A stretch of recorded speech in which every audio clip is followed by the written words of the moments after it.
This is what a ribbon looks like when it's rolled up. This roll is 6.5 inches in diameter. If I reach down and just pull out the center, you get some idea as to its flexibility, which is pretty good, but it shouldn't be flexed continuously. The ribbon is about 16 feet 5 inches long. What you're looking at is 1 pixel of the ribbon. There are 50 pixels on the whole ribbon. Each of those pixels can be driven to a different color or intensity by the controller that's included. The black stripes are cable ties holding the ribbon to the 3/4 inch PVC, and it's done at the cut points of the ribbon. You can cut the ribbon in between pixels. This black object here is the IC controller for this pixel. The 3 white squares are the RGB LEDs. They're driven in parallel, and the controller, the little IC, can drive them to any one of 2 million colors, and then you get 50 of them on the entire strip, or on the arch in this case. This is a 3-foot 8-inch tree made out of plastic fence.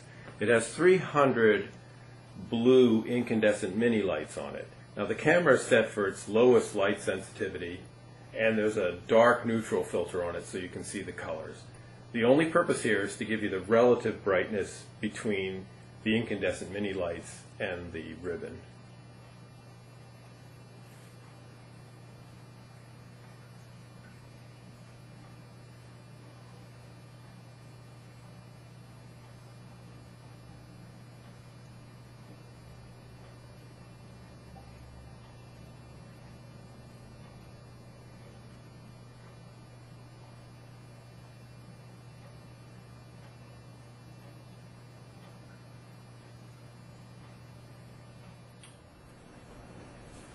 Right now the arch is set to 1 pixel, so I'm manipulating 1 RGB channel to fade between the colors.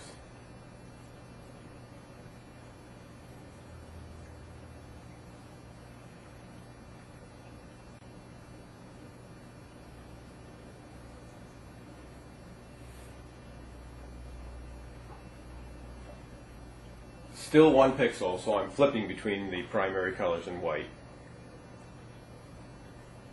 Now I've put a macro effect over that RGB channel that's flipping between the colors. You set an intensity on one channel to select the macro effect, and you fade another to cause the strip to wipe from one end to the other, or from the ends to the center, whatever. This is a sub-channel on the same effect where I've said don't move the whole strip, but this many pixels. So this is basically a 4-channel effect. Back to 1 pixel. And I'm fading 1 RGB channel from orange to purple.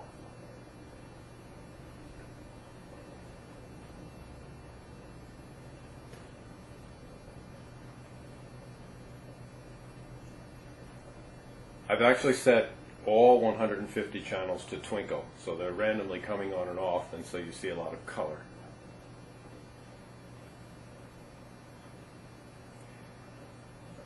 This is a color effect, a twinkle.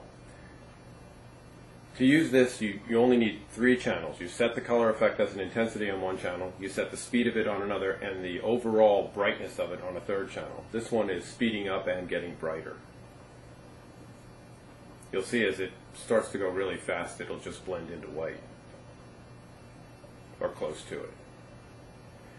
This is another color effect, except there's no off time.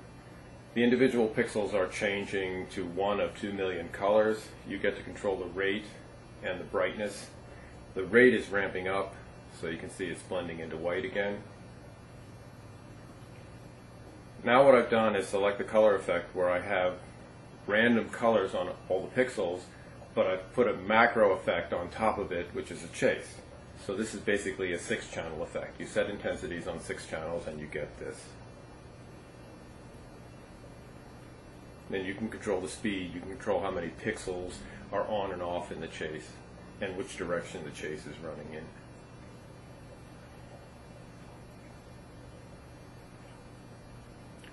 This is a color wipe. This is a 50 RGB channel effect. It starts out yellow, and it fades from right to left to magenta.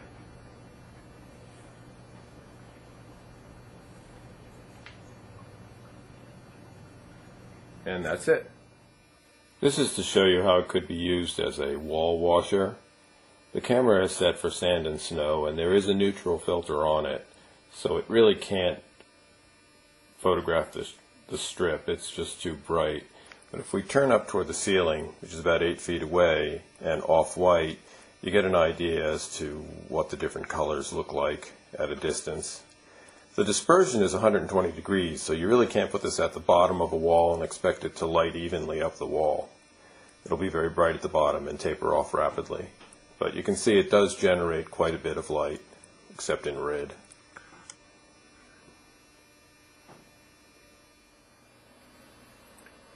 Finally, I wanted to show you the controller. We don't have the aluminum boxes yet, so I'll just show the circuit board. On the right hand side you can see the two RJ45 connectors to daisy chain it into the LoRa network. Below that is the 12 volt DC input power barrel. On the left hand side at the top are two status LEDs. Then there's a 1/8 inch stereo jack. That's how you get at the two trigger inputs for interactive shows or standalone. Then the blue reset button is below that, and on the lower left is the ribbon connector. The controller has an accessory power supply, so it can be used with wireless or one of the show directors. It also has standalone storage for 10,000 commands, so it can direct itself or other controllers. And that's it.